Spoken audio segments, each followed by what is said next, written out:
성도 여러분, 기쁨의 화요일을 맞이하셨습니까? 우리 기쁨의 50일 잘 지내고 계시리라 믿으면서 오늘도 이 아침에 귀한 새벽 묵상의 시간으로 나아가려고 합니다. 여러분들의 마음을 하나님 앞에 올려드리시는 그런 귀한 시간 되실 수 있기를 바랍니다. 우리 통독 가이드부터 한번 살펴보고요. 우리 묵상할 내용도 함께 살펴보도록 하겠습니다.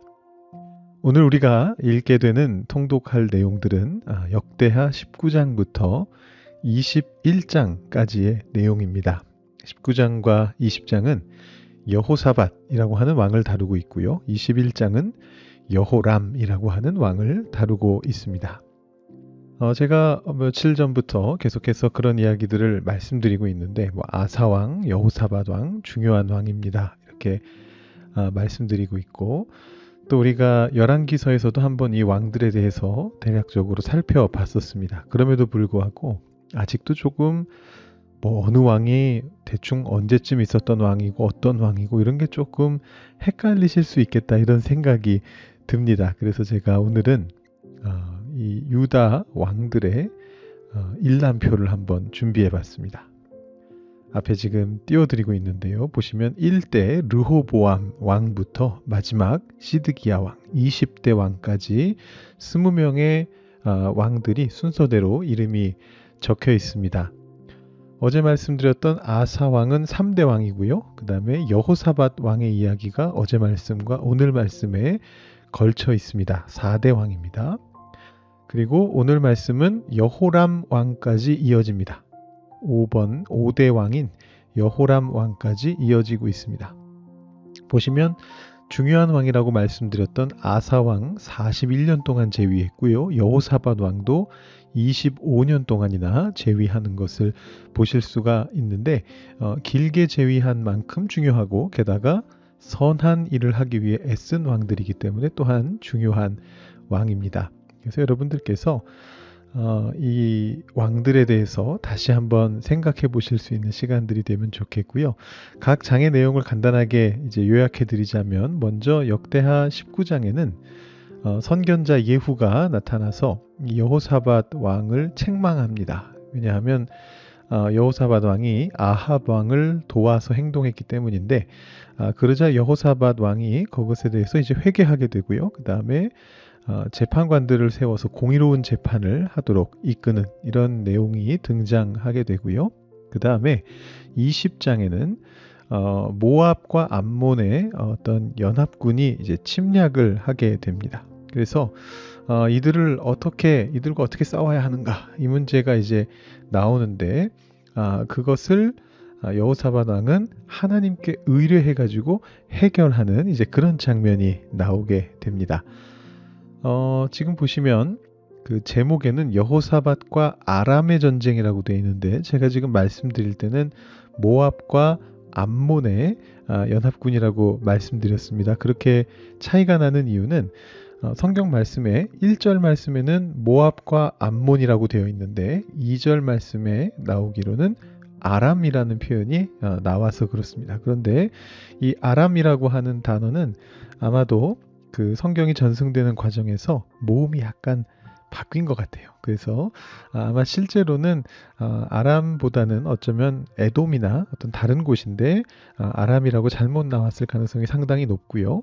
모압하고 암몬은 유다 남쪽에 있는 나라들입니다. 그래서 그곳에서 지금 전투가 벌어지는 이제 그런 상황이다 이렇게 보시면 되겠고 아람이라고 하는 나라는 유다에서 북이스라엘을 넘어서 더 북쪽에 있는 나라입니다. 굉장히 멀리 떨어져 있는 나라라는 것을 좀 기억해 주시면 좋겠고요. 그래서 이게 혼란이 좀 있지만 어쨌든 지금 중요한 것은 이 여호사밧 왕이 굉장히 위기에 처하게 된 그런 상황이다 라고 보시면 되겠고 그러나 여호사밧이 하나님을 의지하면서 찬양대를 앞세우면서 나아갔을 때 하나님께서 이 적들이 자멸하게끔 그렇게 이끌어 주시는 그런 장면이 20장에 나오게 됩니다. 그리고 여호사밧 왕이 어떻게 죽게 되었는가 이런 마무리 부분이 나온 다음에 21장에서 이제 그 아들인 여호람이라고 하는 왕이 다시 유다의 왕으로 오르게 됩니다. 근데 이 여호람은 그 자신의 형제들을 다 죽이고 본인은 아합의 딸과 결혼을 했거든요. 그래서 마치 아합 왕과 같은 행동들을 하면서 우상 숭배를 하고 그러다가 결국은 선지자의 예언대로 비참하게 창자가 빠져나오는 그런 병으로서 이제 죽게 되는 그런 장면으로 딱 한 장의 여호람이라고 하는 왕에 대한 내용이 다 적혀 있습니다. 자, 그래서 여러분들께서 선한 왕이었던 여호사밧과 악한 왕인 여호람이라고 하는 두 왕을 대조하시면서 오늘 통독 한번 해보시고요. 우리가 누구를 따라야 하는가, 어떻게 살아야 되는가 고민해 보실 수 있는 그런 시간 되시면 좋을 것 같습니다. 이제 우리가 이 내용들 중에 묵상할 내용 하나 제가 뽑아드리는 건데요. 그 묵상할 내용으로 넘어가 보도록 하겠습니다. 오늘 묵상할 말씀은 역대하 19장 4절부터 7절까지의 말씀입니다. 제가 먼저 봉독해 드리겠습니다. 여호사밧이 예루살렘에 살더니 다시 나가서 브엘세바에서부터 에브라임 산지까지 민간에 두루 다니며 그들의 조상들의 하나님 여호와께로 돌아오게 하고 또 유다 온 나라에 견고한 성읍에 재판관을 세우되 성읍마다 있게 하고 재판관들에게 이르되 너희가 재판하는 것이 사람을 위하여 할 것인지 여호와를 위하여 할 것인지를 잘 살피라. 너희가 재판할 때에 여호와께서 너희와 함께 하심이니라. 그런즉 너희는 여호와를 두려워하는 마음으로 삼가 행하라. 우리의 하나님 여호와께서는 불의함도 없으시고 치우침도 없으시고 뇌물을 받는 일도 없으시니라 하니라. 아멘. 여호사밧 왕, 중요한 왕이라고 말씀드렸는데 이상하게도 이 먼저 쓰여졌던 열왕기서에는 여호사밧 왕의 고유한 행적들이 거의 등장하지 않습니다. 단지 북이스라엘의 아합 왕과 또 그 아들인 아하시아 왕이 다른 나라와 뭐 아람 같은 나라죠. 아까 말씀드린 북쪽에 있는 나라인데 거기와 전쟁을 벌일 때 동맹군으로서 참전한 그런 기록들만 반복적으로 등장하고 있습니다. 근데 그 기록들 속에서도 여호사밧 왕은 무슨 일이 생길 때마다 하나님의 선지자를 찾는 것을 통해서 그 신앙을 은연중에 보여주고 있습니다.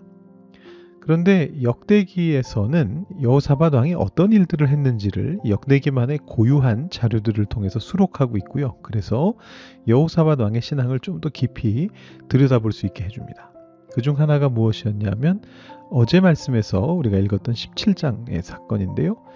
왕위에 오른 지 겨우 3년 만에 유다 여러 성읍으로 방백들과 레위 사람들과 또 제사장들을 보내서 율법을 가르치게 한 그런 행적입니다.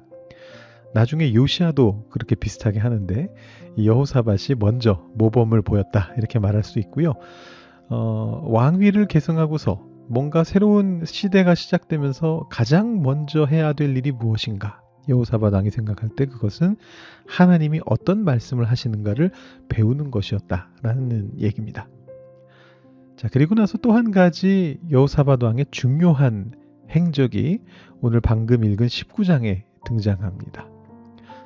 그 사이에 여호사밧은 18장에 아합 왕과 동맹해서 전투에 나갔다 왔습니다. 그리고 돌아왔는데 선견자 예후라고 하는 사람이 나타납니다. 이 예후는 나중에 북이스라엘의 왕이 되는 예후와 동명이인입니다. 다른 사람입니다. 이 선견자라고 불리고 있는데 이 호칭은 제가 최근에 한번 설교 말씀 통해 말씀드렸는데 이 시절에는 선지자라는 말에 대용처럼 쓰이던 그런 단어입니다. 나중에는 이게 낮춰 부르는 멸칭으로 바뀌었다라고 말씀드렸죠. 그래서 베델 제사장 아마샤가 아모스 선지자에게 선견자야 이렇게 부르면서 비하했는데 지금 이 시대에서는 멸칭이 아닙니다. 그냥 선지자의 또 다른 단어다 이렇게 보시면 되겠습니다. 그래서 하나님의 선지자인 예후가 여호사밧 왕에게 가서 지적을 하는 겁니다. 아합 왕하고 너무 친하게 지내지 마십시오. 이런 얘기입니다. 또 그러면서 격려도 해줍니다. 종교개혁을 한 것은 잘했다. 아세라 목상을 찍어내고 뭐 이런 거는 잘했다. 이렇게 얘기합니다. 그러면서 하나님을 찾는 그 마음을 계속 유지하여라. 이렇게 격려를 해줍니다. 그러자 여호사밧은 무언가 깨달음을 얻습니다. 애초에 그는 이 왕위에 오른 직후에 하나님 뜻을 알고자 하나님 말씀을 본인도 읽고 백성들에게도 가르쳤습니다. 17장에 나온 얘기죠. 근데 그것만으로는 부족했습니다. 그는 아합 왕을 따르면서 잠시 외도를 했습니다. 그리고 이제 선지자 예후의 가르침을 듣고서 백성들에게 나아가기로 결정을 하게 됩니다. 4절 말씀입니다. 여호사밧이 예루살렘에 살더니 다시 나가서 브엘세바에서부터 에브라임 산지까지 민간에 두루 다니며 그들을 그들의 조상들의 하나님 여호와께로 돌아오게 하고. 자, 이전에 그는 정치공학적인 사고를 했습니다. 북이스라엘이 강한 나라거든요. 이 강한 나라 북이스라엘과 잘 지내야 된다. 그러니까 북이스라엘 왕이 부르면 가는 겁니다. 그곳으로 나가서 거기에서 그것이 자신의 사역이라고 생각하면서 그것을 행한 겁니다. 그런데 18장 끝부분에서 죽을 고비를 넘기고 나서 그리고 19장 첫 부분에서 선지자의 꾸중을 듣게 되거든요. 그러고 나서 여호사밧은 이제 백성들이 사는 곳을 향해서 나갑니다. 여기 보시면 다시 나가서라고 돼 있죠. 앞에는 아합 왕을 만나러 나갔는데 이제는 백성들을 만나러 나가는 것입니다. 하나님의 말씀을 익히고 배우는 것은 아주 중요합니다. 그런데 하나님의 말씀을 이론으로만 익히면, 머리로만 익히면 그것이 삶을 바꾸지 못합니다.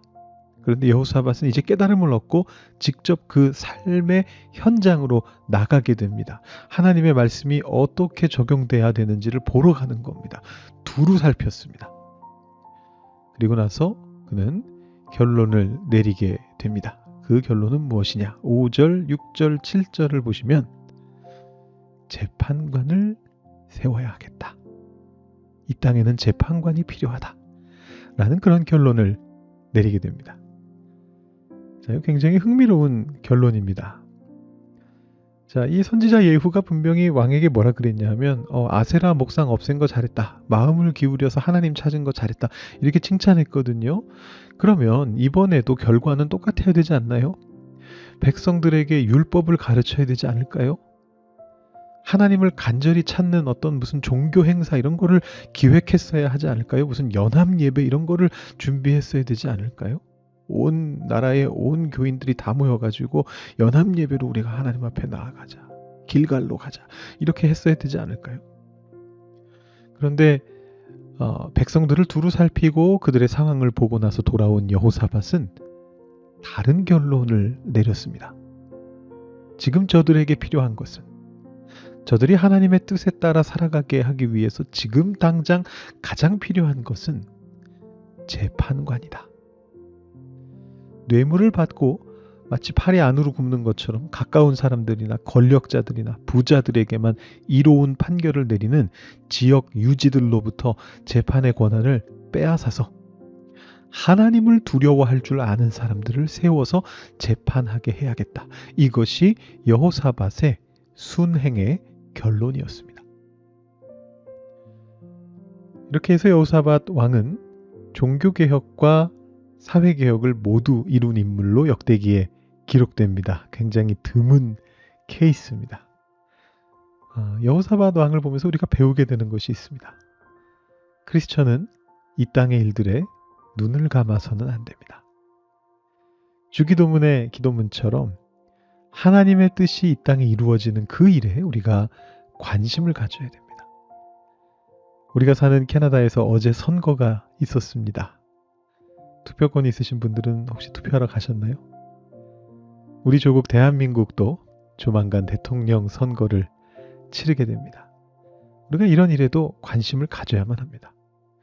하나님의 뜻이 이 땅에 이루어지게 하는 그런 정신을 가진 일을 세우도록 노력하고 그래서 이 땅에 하나님의 일이 정말로 이루어질 수 있게 힘을 보태야만 합니다. 선거뿐만이 아니고요. 사회에서 벌어지는 그 많은 일들 속에도 우리가 관심을 가져야 됩니다. 그 일들 가운데에 크리스천이 사역함으로써 하나님의 역사가 일어나도록 하나님의 공의와 하나님의 사랑을 드러낼 수 있는 그런 일들을 우리들도 함께 감당해 가야만 하는 것입니다. 그것이 크리스천에게 주어진 사명입니다. 뇌물을 받는 지역 재판관들 대신에 하나님을 두려워하는 이들을 재판관으로 세워서 백성들의 삶 속에 하나님의 뜻이 이루어지게 했던 그 여호사밧 왕처럼 우리도 우리 스스로도 하나님을 두려워하는 마음으로 그리고 우리가 뽑게 되는 이들도 하나님을 두려워하게 하는 그런 마음으로 이 땅에서 하나님의 일들을 이루어갈 수 있게 되기를 소망합니다. 오늘 하루의 삶 속에 여러분들이 어떻게 하나님의 일들을 이루실지 한번 더 고민하시고 묵상해 보신 다음에 기도하시고 오늘 새벽 묵상 마치실 수 있기를 바랍니다.